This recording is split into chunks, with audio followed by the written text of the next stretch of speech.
Namo Buddhaya adik-adik dimanapun kalian berada, semoga dengan keadaan sehat. Kali ini ada salah satu kisah Jataka yang sangat menarik. Yuk kita simak sama-sama. Sebuah pemandangan yang menyenangkan dan seterusnya. Kisah ini diceritakan oleh Sang Buddha ketika berada di Jetavana mengenai seorang biku yang memiliki banyak harta benda.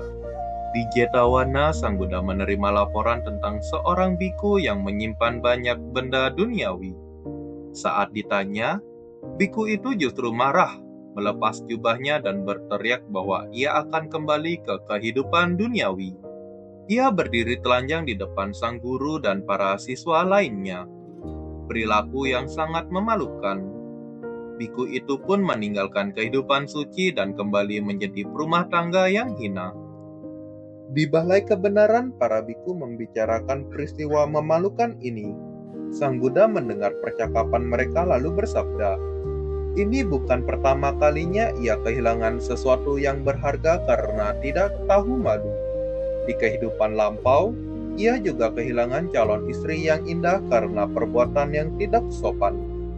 Para biku pun memohon sang guru untuk menceritakan kisah lalu tersebut. Dahulu kala di zaman awal kehidupan, para hewan memilih pemimpin masing-masing. Singa menjadi raja hewan berkaki 4, ikan besar Ananda menjadi raja ikan, dan burung-burung memilih angsa emas sebagai raja mereka. Raja angsa emas memiliki seorang putri yang sangat cantik dan cerdas. Ia diizinkan memilih suaminya sendiri untuk memilih jodohnya. Sang putri meminta ayahnya untuk mengumpulkan seluruh burung dari Himalaya. Maka berkumpullah ribuan burung dari berbagai jenis seperti elang, nuri, bangau, angsa, dan burung merak. Mereka semua berdiri anggun di dataran tinggi berbatu menunggu pilihan sang putri. Saat sang putri berjalan di antara kawanan burung, matanya tertuju pada seekor burung merak yang mempesona. Bulu ekornya warna-warni, lehernya berkilau seperti permata biru. Dengan antusias ia berkata, "Inilah calon suamiku." Semua burung pun mendekati burung merak dan menyampaikan kabar baik itu.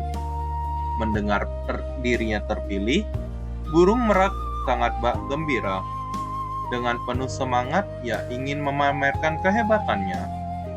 "Kalian belum lihat tarian terbaikku," katanya. Ia membuka ekornya lebar dan menari dengan penuh gaya. Tapi dalam kegembiraannya, ia lupa menjaga sopan santun. Tubuhnya terlihat tidak senonoh saat ia menari berlebihan. Raja angsa emas yang menyaksikan semua itu terdiam sejenak lalu menggeleng kecewa.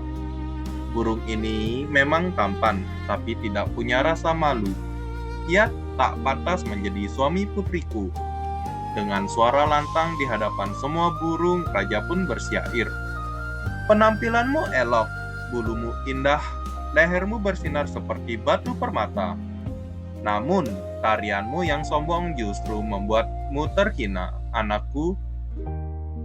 Raja angsa emas pun segera membatalkan keputusannya dan menyerahkan putrinya kepada seekor angsa muda, keponakannya sendiri yang sopan dan berperilaku baik. Di hadapan ribuan burung yang menyaksikan, merak itu merasa dipermalukan. Ia segera menunduk dan terbang pergi membawa rasa malu karena kehilangan calon pasangan idamannya. Sementara itu, angsa muda dan putri raja kembali ke kediaman sang raja emas diiringi dengan sukacita. Kisah ini pun menyebar di antara kawanan burung sebagai pelajaran bahwa penampilan luar saja tidak cukup. Tanpa rasa malu dan sopan santun, seseorang akan kehilangan sesuatu yang lebih berharga dari yang ia kira. Sang Buddha menutup cerita dengan berkata, "Dahulu, biku yang sekarang kehilangan keyakinan itu adalah burung merak yang kehilangan calon istri, dan aku adalah raja angsa emas yang memilih kebajikan di atas penampilan luar."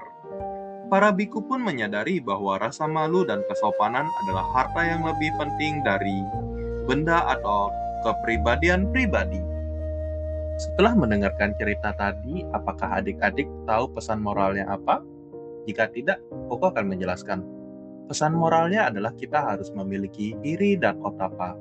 Iri adalah rasa malu untuk berbuat jahat, tidak sopan, dan hal yang kurang baik. Sedangkan otapa adalah takut akan akibat dari melakukan hal yang tidak baik, melakukan hal jahat, dan tidak sopan. Terima kasih sudah menyimak cerita Nacha Jataka. Semoga adik-adik suka. Sampai jumpa di kesempatan lain. Bye-bye.